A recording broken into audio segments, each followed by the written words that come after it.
ప్రియ భగవద్బంధువులారా, లక్ష్మీదేవి యొక్క తత్వం, ఆ అమ్మ యొక్క వైభవం, ఇవి మనం ఎన్ని రకాలుగా కీర్తించుకున్నప్పటికీ, ఎన్ని రకాలుగా చెప్పుకుంటున్నప్పటికీ, అన్ని రకాలుగా మనకు ప్రతి చోట వ్యాపించి కనపడుతూనే ఉంటాయి. ఎందువలన అంటే సర్వ జగత్తుకు రక్షకురాలైనది ఆ తల్లి. సర్వ జగత్తును రక్షించేటువంటి ఆమె కనుక ఆమె చేస్తున్న ఏ పని అయినప్పటికీ కూడా, ఆమె చేత రక్షింపబడుతున్న ఏ జీవి అయినప్పటికీ కూడా ఈ ప్రపంచమంతటిలో ఏదో ఒక రూపంలో భాగమే కనుక అన్ని రకాలుగా కూడా ఆ తల్లి వైభవమే మనకు ప్రతి చోట కనపడుతూ ఉన్నది. అంటే ఒక జీవి పుట్టిందనుకోండి, లేదా ఒక జీవి ఆనందంగా ఇక్కడ చరిస్తున్నది అనుకోండి, వాటన్నింటిలోనూ మనకు కనపడేది లక్ష్మీతత్వమే. ఆ లక్ష్మీదేవి యొక్క తత్వాన్ని అధిగమించో లేదా దాన్ని కాదనుకొనో మరొక తత్వం ఏదీ కూడా ఈ ప్రపంచంలో ఉండే అవకాశం లేదు. ఇది మనకి సాధారణంగా ప్రపంచంలో కనపడుతూ ఉండేటువంటి విషయం.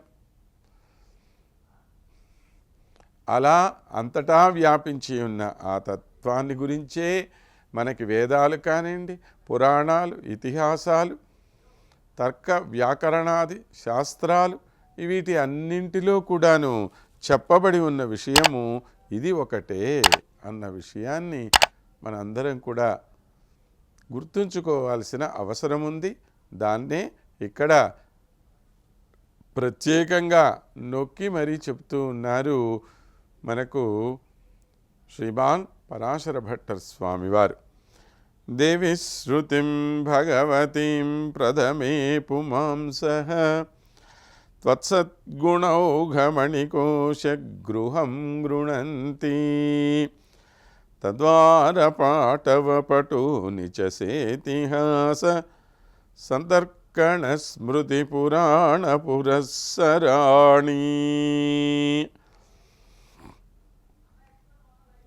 ఇక్కడ మనకు సందేహం రావచ్చు, ఏమండి దేవీతత్వము లక్ష్మీతత్వము అని చెప్పి మనం అంటూ ఉన్నామే, మరి ఈ దేవీతత్వం అంటే ఏంటి? ఎవరు చెప్పారు మనకు అసలు ఈ విషయం?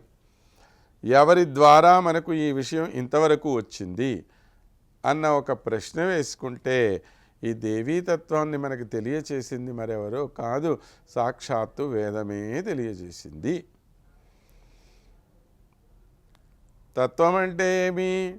వారి యొక్క ఒక రూపురేఖా విలాసాలు కానివ్వండి, వారి యొక్క అస్తిత్వము కానివ్వండి, వారి యొక్క ప్రవర్తన కానివ్వండి, వారి యొక్క స్వభావం కానివ్వండి, వారి ద్వారా ప్రపంచానికి వెనగూడేటువంటి మేలు కానివ్వండి, ఇవి అన్నింటి యొక్క సమాహారమే తత్వం అనే మాటకు అర్థం.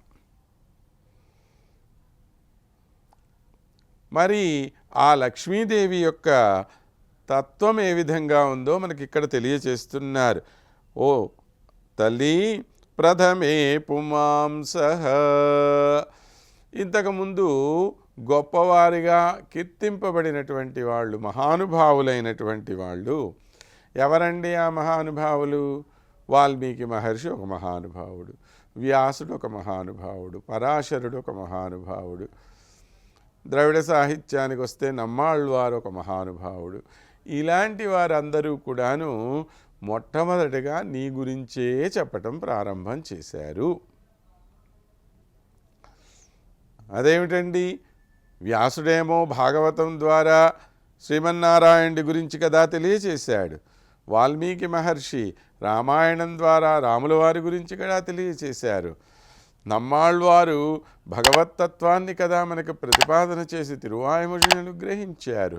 ఇలాంటి వారందరూ భగవత్తత్వాన్ని గురించి తెలియచేస్తూ ఉంటే, మీరేమిటి అమ్మవారి తత్వాన్ని గురించి తెలియచేశారే, అది చేశారని చెప్పి అంటున్నారే, ఇది ఏ విధంగా సమంజసము అనేటువంటి మాటకి వస్తే, దానికి సమాధానం ఏమిటో కూడా ఈ శ్లోకంలోనే మనకు తెలియజేస్తూ ఉన్నారు. భగవతీం శృతిం, మొట్టమొదటిగా వేదాన్ని గురించి చెప్తూ ఉన్నారు. వేదం ఎటువంటిది అంటే ముందు వేదం యొక్క గొప్పదనం చెప్పాలి కదా. ఊరికే వేదం అంటే ఎలా సరిపోయింది? ఎందుకని వేదం ప్రమాణం అవుతున్నది మనకి? మిగిలినవి ఎందుకు ప్రమాణం కాదు? వేద ప్రమాణాన్నే మనం ఎందుకు స్వీకరించాలి అని అంటే, వేదము అపౌరుషేయమైనది. ఎవరో రాస్తే వ్రాయబడింది కాదు వేదం. సాక్షాత్తు భగవానుడి యొక్క నోటి వాక్కుల ద్వారా లేదా వారు ఆయా ఋషుల ద్వారా చెప్పించినటువంటి మాటలు ఏవైతే ఉన్నాయో ఆ మాటల యొక్క సారాంశమే వేదం.